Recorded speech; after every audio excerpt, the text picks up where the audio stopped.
ligar esse celular numa bateria, eles fazem antenas de 70, 80 metros de altura, para eles poderem se comunicar. Então, o Brasil, que muitas vezes não tem a velocidade de conexão que nós temos, mas que elas e eles se comunicam. Então, quando a gente fala de comunicação comunitária, quando a gente fala de jornalismo comunitário, nós não estamos falando de uma comunicação menor, de um jornalismo menor.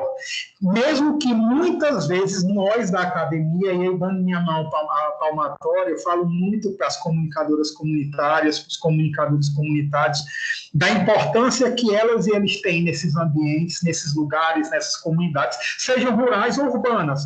Porque se a gente for bem aqui, eu moro no centro de Teresina, ou seja, eu moro numa região perto de tudo, eu moro a 30 minutos a pé da universidade, então se eu quiser ir a pé, se eu pegar minha bicicleta, eu demoro mais ou menos 15, 20 minutos para chegar, e se eu tivesse carro, eu demoraria 10 minutos para chegar. Então, eu moro perto.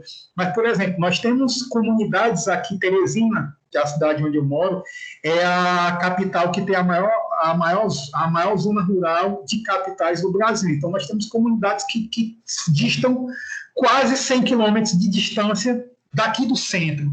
E são pessoas que estão lá, que recebem as informações, que votam, que estão e que têm suas perspectivas comunicacionais comunitárias. O meu aluno que mais produz vídeos, que tem mais interação com os dispositivos virtuais, é um aluno que mora numa comunidade rural, que não pega celular, mas pega internet via rádio, e que produz e que fala para o mundo. Então, fazer comunicação comunitária, fazer jornalismo comunitário na contemporaneidade não significa fazer uma comunicação menor, que muitas vezes nós, a academia, vemos com certo preconceito. Porque são pessoas que, às vezes, não passam pela universidade, são pessoas que, muitas vezes, nós, da universidade, não queremos. Não, uma rádio comunitária, uma rádiozinha de bairro, uma rádiozinha de um local socialmente vulnerável, que, muitas vezes, realmente, o Estado não chega, a mídia tradicional só chega, muitas vezes, para falar de um problema específico, mas são pessoas que têm necessidade de um médico, são pessoas que têm necessidade de um transporte coletivo, são pessoas que têm a necessidade, por exemplo, de um sistema de coleta de lixo mais eficaz, e que muitas vezes, para um meio de comunicação grande, vamos usar esse termo, porque o termo grande é muito paradoxal. O maior jornal de bairro do país, ele tem uma circulação 5 vezes maior do que todos os jornais impressos de todo o estado do Piauí. A fanpage, muitas vezes, de vocês, ou o perfil do Instagram de vocês, tem uma reverberação, muitas vezes, no Reels, maior do que uma televisão convencional. O Instagram da Juliette hoje, se ela fizer qualquer live, ela vai ter uma audiência maior do que 90% da própria TV Globo. Então, assim, o que é o comunitário, o que é o pequeno, o que é o grande, esses são conceitos que eles caem por terra, na minha opinião, hoje, porque, por exemplo, essa rádio comunitária que eu estava falando para vocês, ela tem uma audiência de quase 100%, porque é o jornal, quando eles começam o jornal deles, porque é o único meio, é a única forma, é o único elo entre as informações do mundo, em que eles sabem, por exemplo, se vai chegar a vacina ou não na cidade, em que eles sabem, por exemplo, o dia que tem um dentista na cidade que vai atender, no dia que vai sair o pagamento dos aposentados, porque em cidades pequenas o pagamento dos aposentados muitas vezes movimenta até metade da economia, ou no dia, por exemplo, que vem uma palestra, no dia que, por exemplo, então, todas as relações sociais, elas passam por um único meio, muitas vezes. Porque esse meio, e aí onde a gente começa a conceituar, se vocês me perguntarem o que é essa comunicação comunitária e o que é jornalismo comunitário. Porque vocês sabem que comunicação é uma perspectiva maior. Por exemplo, quando eu olho para vocês, eu estou me comunicando. Se eu faço isso daqui, eu também estou me comunicando, porque o silêncio comunica. Se a gente fala para todas e todos vocês que estão aqui, eu estou me comunicando, mas o jornalismo é uma área específica da comunicação. Porque o que é que vai diferenciar o jornalismo da comunicação nessa perspectiva mais global, nessa perspectiva mais holística? É justamente porque o jornalismo vai mediar fatos. teoricamente, mediar fatos, que eu tenho certeza que o curso de vocês vai ajudar todas e todos vocês a desconstruir esses fatos. Então, jornalismo vai mediar, teoricamente, mediar um fato A para um público, um fato A de um meio B para um público C através de um determinado meio de comunicação. O jornalismo comunitário ele vai fazer o mesmo. A diferenciação, se é que podemos dizer que há uma diferenciação, ela vai estar justamente em 3 palavras, porque se eu puder resumir todo esse momento, que com muito carinho, e com muito carinho, humildade e gana de aprendizado, porque eu tenho uma única certeza hoje, a pessoa que vai mais aprender aqui é esse que vos fala. Por quê? Porque são experiências diferentes, às vezes vocês têm, às vezes a gente tem aqui comunicadoras e comunicadores, eu sempre me surpreendo com o alunado, principalmente com as conexões e conectividades de hoje. Mas se eu puder resumir tanto a comunicação comunitária, mediante aqueles conceitos que eu já expliquei para vocês, e jornalismo comunitário, mediante esses conceitos que eu também expliquei para vocês, ele é a comunicação ou jornalismo da e para a comunidade, ou seja, jornalismo da comunidade, ou seja, jornalismo que fala dela para ela, nela, dela para ela e nela. Ou seja, gente, eu, Orlando, que moro no centro de Teresina, eu posso até falar vou falar do bairro Teresina Sul, não, do conjunto, pronto, Teresina Sul, que é uma das comunidades mais distantes aqui do centro, que, como o próprio nome diz, fica na zona sul de Teresina, porque Teresina, Piauí, ela tem 5 zonas, centro, sul, norte, leste e a oeste. Não, Teresina não tem zona oeste, Teresina tem zona sudeste. A zona oeste de Teresina é o 3º maior município do Maranhão, que é Timon, que daqui da minha janela eu vejo ele. Então, ou seja, a zona oeste da capital do Piauí é um município de outro estado, que nós somos unidos pelo Rio Parnaíba, que é o maior rio genuinamente nordestino, porque o Rio São Francisco, que nasce aí em Minas, ele não nasce, né, aqui no Nordeste. Ele é o maior rio nordestino, mas o genuinamente nordestino é o Rio Parnaíba. E aí eu não consigo, Orlando, que moro no centro, eu consigo até falar através das mediações jornalísticas. Isso é fato, eu vou lá, a gente aprende na universidade, eu defendo isso ao jornalista e a jornalista que saiba falar de tudo o que se pede, mas eu não vou ter aquela riqueza de detalhes, a não ser que eu passe lá semanas, meses conhecendo. Mas claro que eu vou conseguir fazer uma matéria, mas conseguir falar dos problemas da comunidade só se eu morar lá. Então, por isso que tem que ser da e para essa comunidade. Professor Orlando, como assim? Gente, às vezes aquele poste de energia, todo mundo mora na rua, né?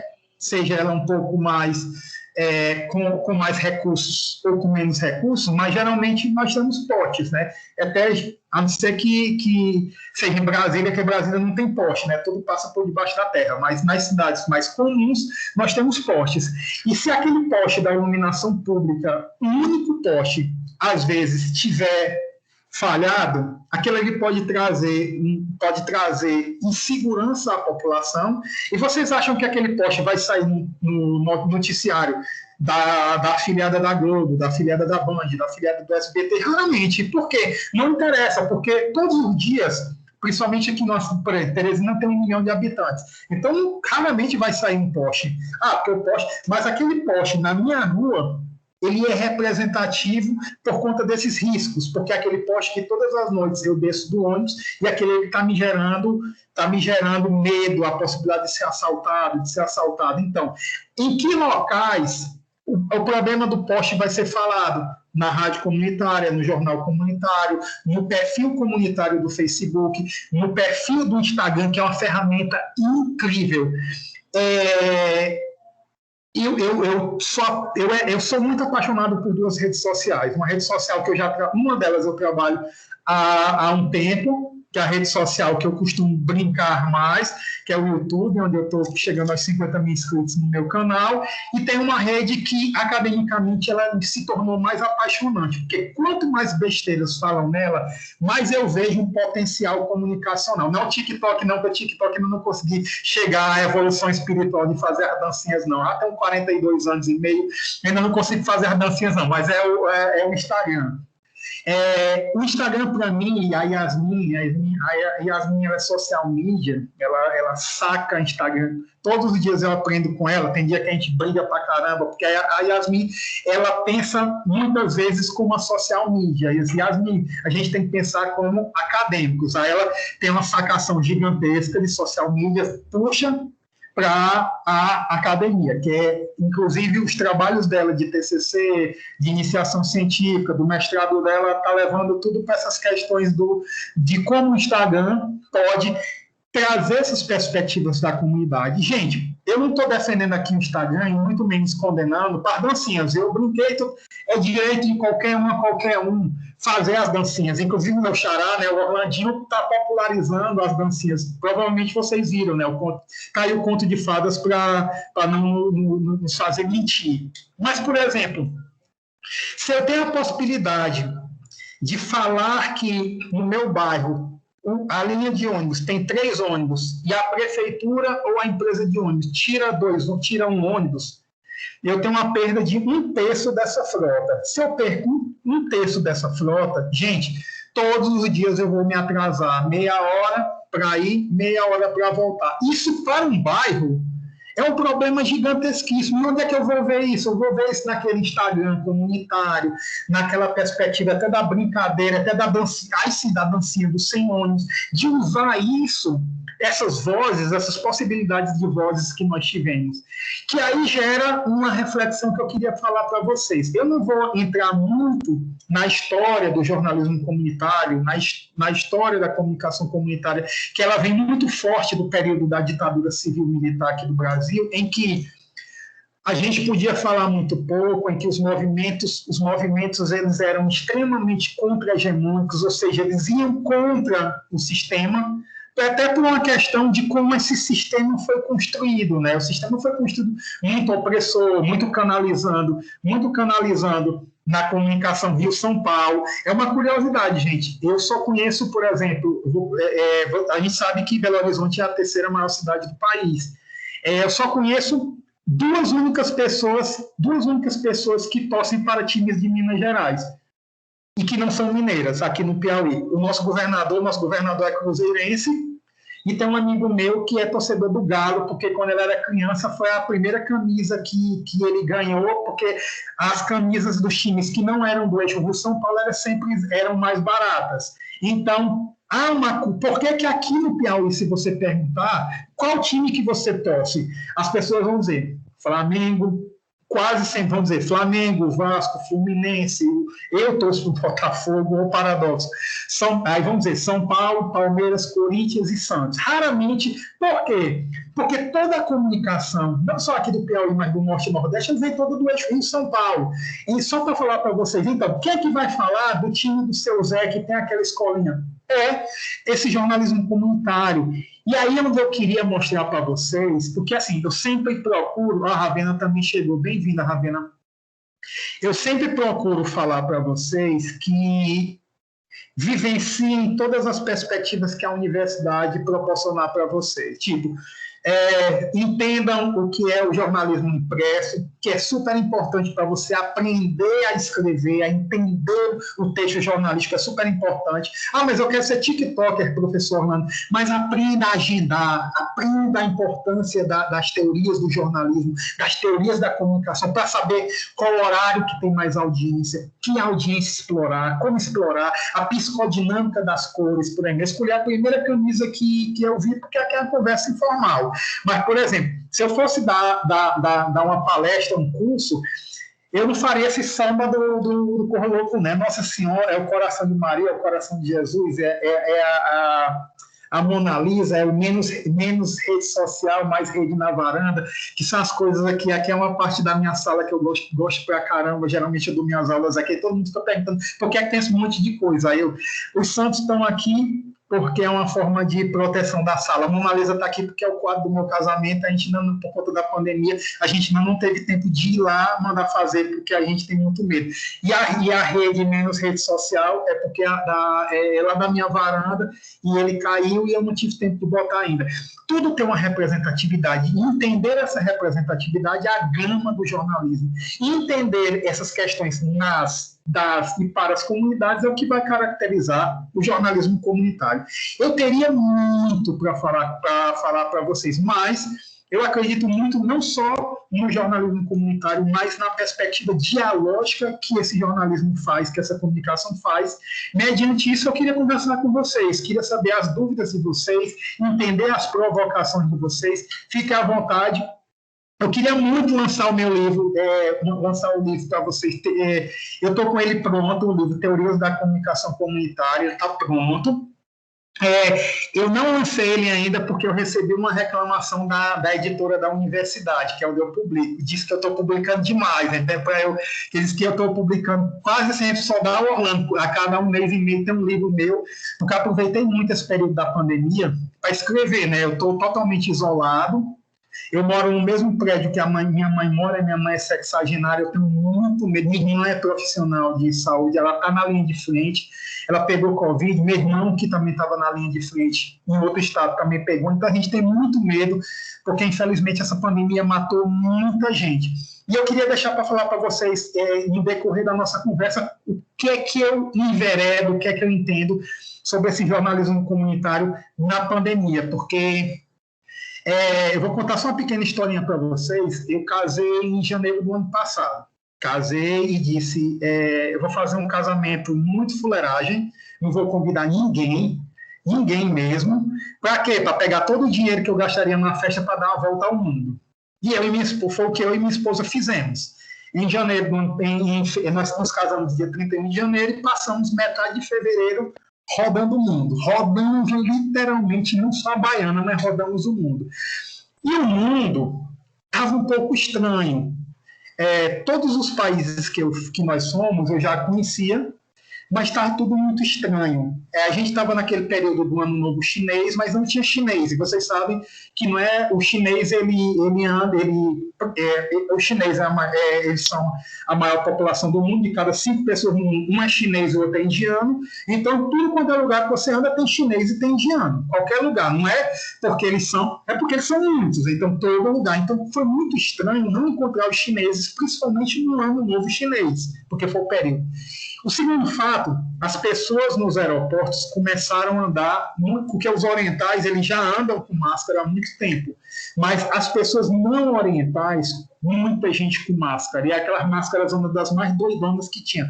Não era só a face shield, não era só a máscarazinha, aquelas doidonas, aquele bico de patozão doidão, que parece aqueles filmes de ficção científica, que infelizmente são cada vez mais realistas. E nessas andanças a gente começou a ver isso, os hotéis começaram a colocar placa se você tiver gripado, tudo tal, e eu voltei muito gripado, porque eu peguei a temperatura de menos 35 graus, e eu, Cabo Rei do Sertão, peguei uma gripe, mas funciona a gripe. Eu fui o primeiro paciente suspeito de Covid aqui no Piauí. Primeiro, quando eu cheguei, mas na mesma noite foi descartado, porque a médica fez aquele IgC, e constatou, não, você está muito gripado, você está quase com pneumonia, mas você está descartado Covid. E a Covid, a partir daquela viagem, quando nós chegamos no meio de fevereiro, começou a impactar, porque o período letivo não começou a impactar porque eu sou diretor de Relações Internacionais da universidade, as coisas começaram mundialmente, nossos colegas diziam, Orlando, aqui está complicado, a Itália, tudo, meu Deus, mas a gente achava que não ia chegar. E quando deu em abril, a FAPEP, que é como se fosse a FAPEMIG, né? A FAPEP lançou um edital para pesquisa sobre a Covid e eu, professor Evandro Alberto, que é o nosso reitor, né, que continua reitor, mas continua pesquisador, continua dando aula. É incrível, o reitor da nossa universidade é professor da disciplina de comunicação comunitária. Toda sexta-feira de tarde ele está dando aula. É incrível. Você quer encontrar o reitor está dando aula, mesmo virtual. E aí nós decidimos montar um projeto. Nós convidamos a Yasmin, que já trabalha em pesquisas com a gente há um bom tempo, e apresentamos o projeto Piauí Sem Covid, que depois, Yasmin, bota no chat depois o endereço para vocês quiserem seguir todo. E aí nós entramos a fundo em mexer com Covid, em tentar entender, não só comunitariamente, porque um dos grupos que nós decidimos abordar são os profissionais da área de saúde, ou seja, a importância das pessoas que estão na linha de frente, porque, por exemplo, minha irmã estava na linha de frente, está na linha de frente, minha irmã, até hoje, a minha irmã é responsável por metade da cidade que ela trabalha pela questão da vacinação, então todo dia ela está vacinando, todo dia ela cuidou de muita gente, fez muito teste, infelizmente e terminou pegando, passou vários meses sem pisar aqui na nossa casa, aquele medo, tudo. E foi onde a gente viu da importância de como a comunicação comunitária e o jornalismo comunitário foram tão importantes. Importantes principalmente, gente, porque como é que eu vou dizer para vocês, ou para aquela pessoa que ganha 1/4 de salário mínimo para casa todinha, que ganha do Bolsa Família, espero que ninguém aqui seja beneficiário, espero que não, mas hoje na UESP, na nossa universidade, nós temos muita gente que é beneficiário do Bolsa Família. A gente tem vários alunas e alunos na nossa universidade estadual que a família sobrevive com menos de meio salário mínimo. A gente tem muitos alunos, por isso que a universidade ofereceu um acesso de conectividade, né? A universidade ofereceu, foi o primeiro fato que ela se preocupou, foi oferecer tablets e oferecer conectividade, porque a gente sabe que muita gente não teria condição de assistir às aulas remotamente. E aí, vendo essa galera, como é que eu vou dizer para alguém que ganha R$300 por mês, e se eu disser R$300, hoje, gente, só mora eu, minha esposa e o gato, né? O gato a gente gasta, a ração dele é R$50, R$60, ou seja, a comida minha, da minha esposa e do gato, a gente vai fazer um supermercado e a gente não é playboy, gente, é mais do que um salário mínimo, assim, é muito doido isso. Imagina só, eu fico imaginando, eu que não como essas coisas, que não tenho esses luxos, não gosto dessas coisas, eu gasto mais de um salário mínimo de supermercado, e aquela pessoa que mora 4, 5 pessoas ganhando 300, 400 reais. E aí, como fazer uma pessoa dessa, pensem comigo, para usar máscara? Como convencer essa pessoa, sério? E aí onde está a importância de você falar na e para a comunidade?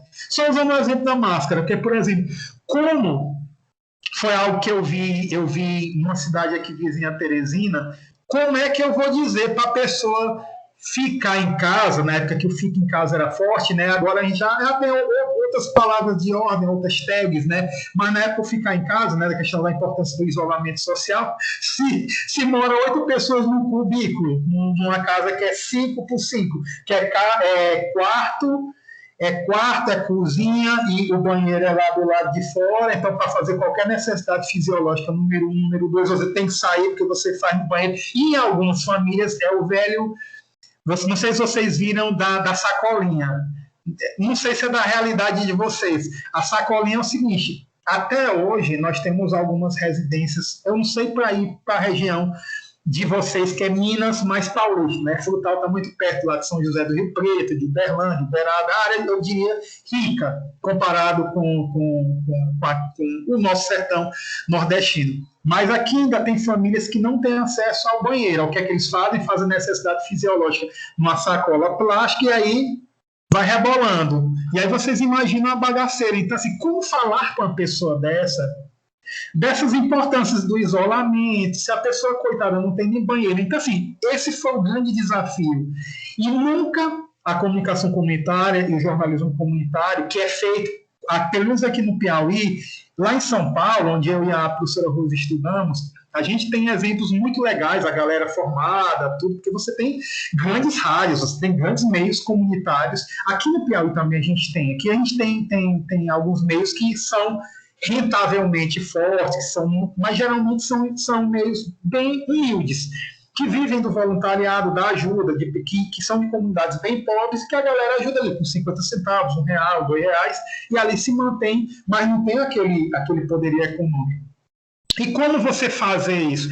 E a gente foi a importância justamente dessa credibilidade que esses meios têm. para vocês terem ideia, as rádios comunitárias aqui do Piauí que atuaram com garbo, que tem moral, tiveram um índice de mortalidade nessas cidades 30% menor do que nas outras cidades. O Piauí tem 224 municípios. Nós tivemos mortes em 221. Espero que os 3 que restam não. 2 deles têm rádios comunitárias atuantes. Eu não posso dizer que eu não posso provar que essas 3 cidades que não registraram mortes aqui no Piauí foi por conta do trabalho das rádios. Mas eu posso falar para vocês que são rádios bem atuantes. Então, no município de São Luís do Piauí, em Massapé do Piauí, lá que não registraram mortes, você tem rádios comunitárias bem fortes. Então, a possibilidade, inclusive das próprias ajudas, porque, gente, eu espero que vocês estejam passando longe das necessidades, mas a gente tem outra rede, que é o Quero Ajudar Piauí, depois eu posso passar até o endereço para vocês, se vocês quiserem. Lá é bagaceira, quase todo dia a gente pedindo, e não só do Piauí, é incrível, gente do Brasil todo. Domingo sem ser esse, no outro domingo, que foi o primeiro domingo de maio, tinha uma mãe do Rio Grande do Sul, ela disse, eu não quero dinheiro, quero comida. Aí eu fui olhar assistência social, fui dar o toque para ela, tal, mas as pessoas estão pedindo, que assim, você vê quando é pilantragem, né, quando a pessoa está com maledicência, ela pede dinheiro. Quando a pessoa está com boas intenções, elas pedem comida. E corta o coração quando envolvem crianças. Geralmente são aquele velho padrão, gente, que espero que vocês não passem. É a avó, uma avó da minha idade, uma avó ainda de 40 e poucos anos, geralmente com 3, 4 meninos, que são filhos, geralmente das filhas, que teve o primeiro com 16, com 17, e tá a escadinha, que geralmente está lá na casa também passando fome, e é um ambiente de adultos mulheres, infelizmente. Então, assim, tá horrível. E é onde está o poderio das comunidades se ajudarem. Então, gente, é incrível como muitas vezes eu vi em muitos locais a pessoa dá meio quilo de açúcar. Sabe o que a pessoa pega meio quilo de açúcar? É porque ela só tem 1 quilo de açúcar. Ela pega ali, corta, dá um nozinho no saco e vai deixar. Porque ela sabe que aquilo ali, teoricamente, é muito pouco, mas aquele meio quilo de açúcar com aquele um quarto, imagina só, 1/4 de um pacote de macarrão, né? Você chama macarrão também, né? Macarrão? Né?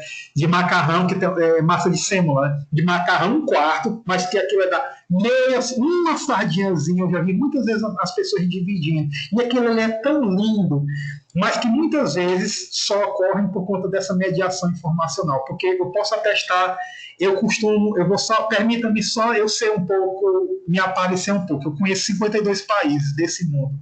Eu já rodei um pouco esse mundão de nosso Deus. E posso dizer, as pessoas perguntam, qual é a melhor coisa que tem no Brasil? O povo. Qual é a pior coisa que tem no Brasil? O povo.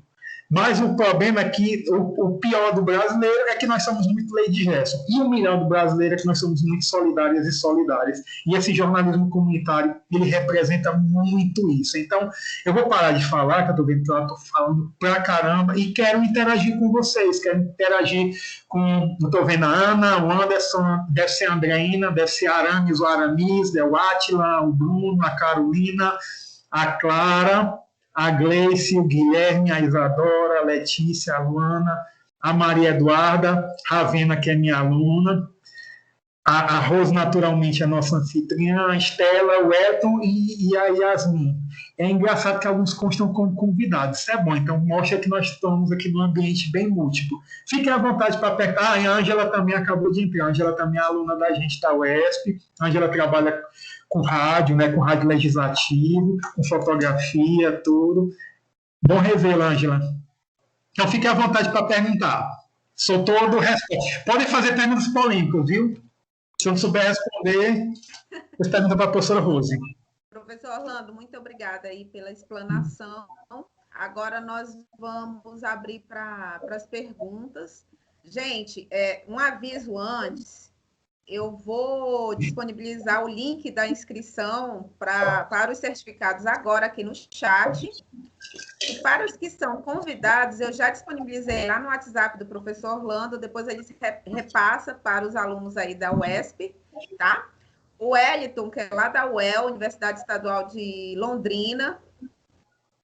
Beijo, Wellington, obrigado pela presença. Vou mandar direto no teu WhatsApp. Temos também aqui a presença, professor Orlando, do professor Anderson. Obrigado, professor Anderson. Professor Anderson é o professor de Maringá? Não, ele é da UENG. Só pode abrir o microfone aí, professor, para responder.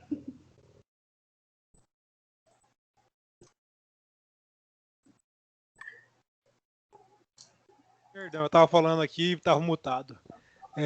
Boa noite, professor Orlando. Boa noite. Eu sou lá de Maringá também, sou amigo da Alexandra, a gente já se conheceu, já se encontrou algumas vezes em eventos aí já. E tive na sua casa. Você esteve em casa, é verdade. Pois é, satisfação. Obrigado, professor, boa palestra. Então, gente, como que vai seguir a dinâmica aqui? Vocês podem levantar as mãos, a mãozinha aí no chat, e eu vou anotando aqui a mesma dinâmica de ontem da palestra, tá? Eu vou anotando aqui a ordem das perguntas, e aí eu vou chamando a pessoa, e a pessoa faz sua pergunta, o professor responde, eu chamo a próxima, ok?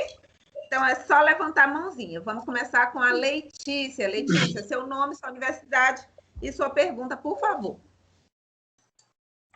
Boa noite, eu sou a Letícia, sou da Universidade sou da UENG de Frutal, e eu gostaria de fazer uma pergunta comparando a mídia, né, com o impresso. Muitos dizem que o impresso vai sendo perdido, que a mídia hoje, com a globalização, com essa tecnologia, o impresso tem sido desvalorizado. Mas diante do jornalismo comunitário, a gente vê essa importância de ter o impresso, por muitas vezes não terem essa rede elétrica, né, como foi citado. Como podemos fazer com que o impresso seja ainda mais valorizado, né, diante dessas contestações? Professora Rose, eu respondo em bloco ou posso ir respondendo de um por um? Uma por uma, professor. Pode responder. Oi, Letícia, ótima pergunta. Eu passei metade da minha vida jornalística. Eu comecei na minha vida jornalística quando eu tinha 18 anos.